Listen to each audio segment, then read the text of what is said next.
moi, c'est une fierté de ramener une médaille d'or en France. C'est des choses que j'adore et je suis très très heureux de l'avoir fait. Face à un Argentin en finale, c'était quelque chose d'incroyable, une ambiance magnifique. C'était vraiment un match incroyable, c'est des émotions énormes, donc très très content de m'en être sorti.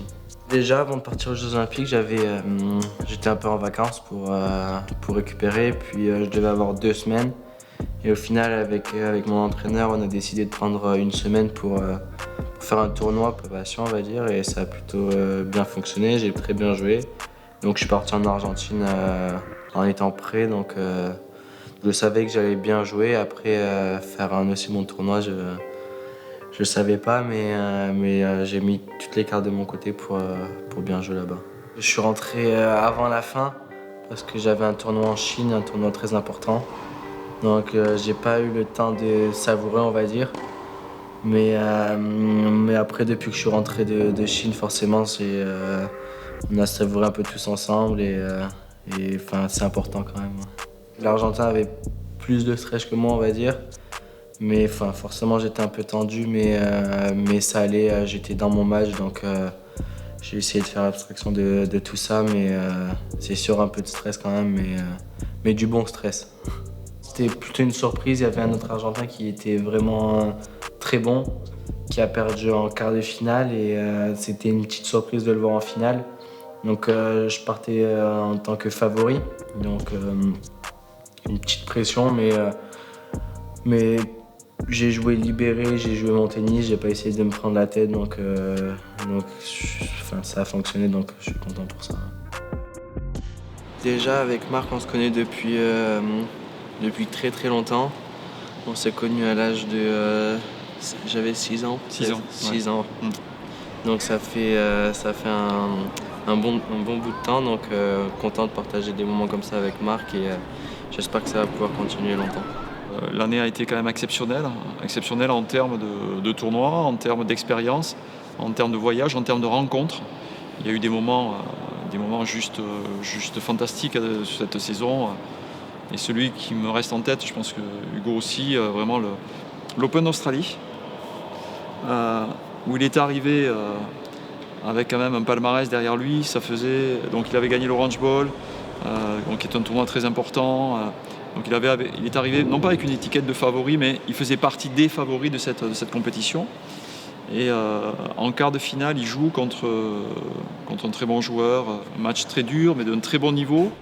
Et 2 heures après, il avait un match de double à jouer, puisqu'il jouait donc avec son partenaire habituel. Il jouait en plus contre une équipe qui était de très bonne qualité, où il avait le choix aussi de se dire « Ok, j'ai un autre challenge à relever, j'ai le double à jouer avec mon copain, avec la possibilité peut-être d'aller au bout et de gagner le tournoi en Australie, qui est un tournoi du Grand Chelem. Et gagner un Grand Chelem, même en double, c'est pas anodin. Le début de saison ça a été très fort également. C'est quand il a pu partager 2 séances d'entraînement avec Djokovic à Wimbledon. Donc ça, évidemment, c'était pas prévu. Ça nous est tombé dessus, mais c'était juste extraordinaire de pouvoir partager ça. Et donc le premier entraînement s'est tellement bien passé que l'entraîneur de Djoko nous a demandé de faire l'échauffement de la demi-finale. Donc Djoko jouait contre Nadal dans l'après-midi. Et donc le matin, c'est Hugo qui a échauffé Djoko avant sa demi-finale contre Nadal. Donc ça, c'est vraiment des moments juste fantastiques en termes de rencontres, en termes d'expérience. Et puis ensuite, en termes d'émotion, ce qui a été vraiment le sommet pour nous cette année, ça a été évidemment les Jeux Olympiques, avec sa victoire dans un contexte incroyable, en Argentine, face à un Argentin, avec un public, dans un stade qui était plein, avec un public qui était complètement à fond derrière son joueur. Et oui, ça a été un moment d'intense émotion et de satisfaction. Ça a été un réel bonheur de le voir gagner sur cette compétition. Donc ouais, beaucoup d'expériences accumulées, beaucoup de rencontres et effectivement ça va l'aider à sa construction pour l'avenir. Alors Hugo, je le connais depuis pas mal d'années. Je le connais depuis que je suis arrivé ici en tant que stagiaire. Et on a commencé à intervenir avec lui sur la partie physique à ce moment-là. C'est vraiment un travail en équipe, donc on collabore énormément, il y a beaucoup de réunions, beaucoup de dialogues. On essaie de trouver les meilleurs axes de travail pour le développement et pour accéder à la performance. Hugo, c'est un super joueur. Sur le plan humain, c'est top. Donc voilà, vraiment le but, c'est que ça devienne un sportif le plus complet possible, tout en respectant son profil moteur à lui et en essayant d'accentuer voilà, le travail sur ses points forts.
Déjà, quand je l'ai eu au départ, il y avait quelque chose, voilà, de plus que les autres. Et puis, on a bien bossé. Et puis là maintenant, comme je lui disais, ça me fait tout drôle de le voir à la télévision. Je suis fière de lui et puis j'espère qu'il va aller le plus haut possible et qu'il va réaliser ses rêves.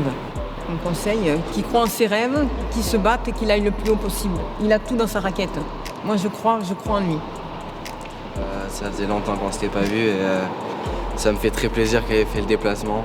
Et puis je la remercie pour tout ce qu'elle a fait pour moi, parce que c'est une personne très importante, donc je tiens à la remercier. Je vais parler côté professionnel, ça va être plus facile peut-être. Travailler, mais bon, il est au quotidien, lui aussi il le sait, c'est souvent, il fait des bilans à chaque match, à chaque rencontre, à chaque entraînement, ils font des bilans avec son entraîneur, que ce soit physique ou tennis, avec Marc ou Kevin, donc il sait qu'il faut qu'il travaille. Mais déjà quand Hugo est parti, il a eu la chance, on l'a averti qu'il allait être porte-drapeau aussi. Il savait qu'il avait un objectif à faire, c'est être responsable un peu d'un groupe collectif, on va dire, et être l'image aussi de tous les autres sportifs, parce que porte-drapeau, déjà ça fait quelque chose.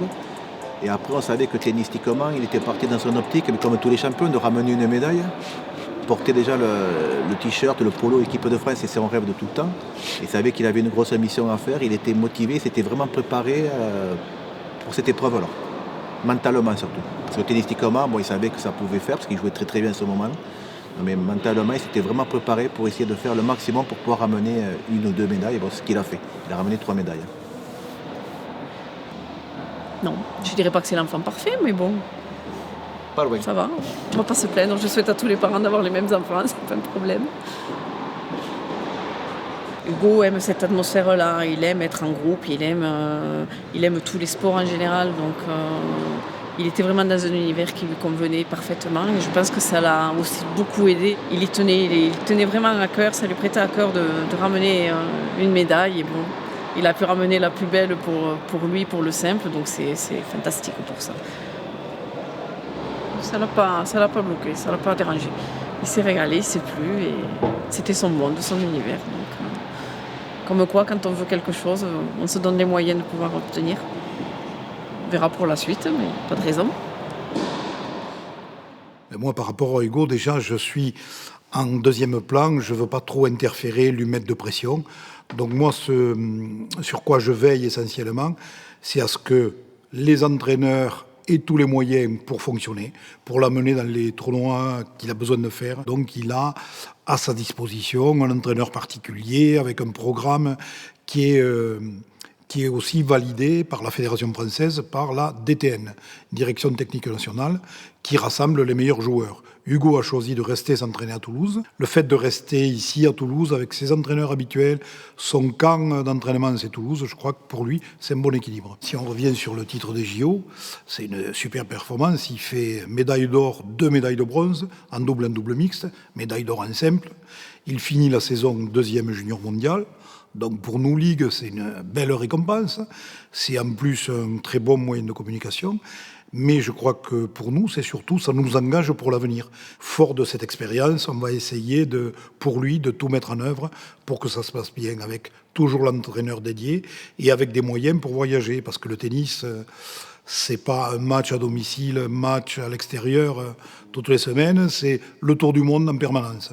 Voilà, donc il faut des moyens, mais il faut aussi une logistique qui réserve quoi, où, quand, comment, l'enchaînement, on a perdu, il faut repartir, on a gagné, on reste, les périodes de récupération, les périodes d'entraînement. Il y a toute une programmation qui est hyper importante et les joueurs professionnels, la différence des tout meilleurs, elle se fait aussi dans la programmation.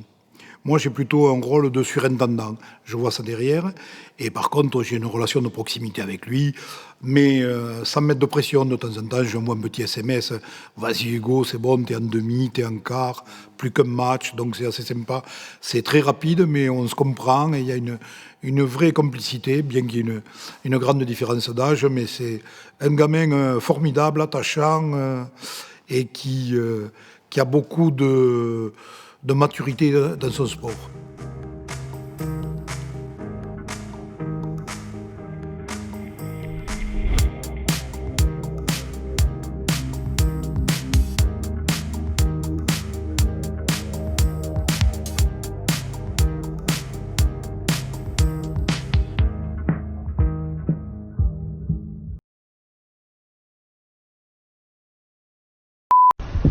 Salut Hugo, voilà, j'ai appris que tu étais en finale.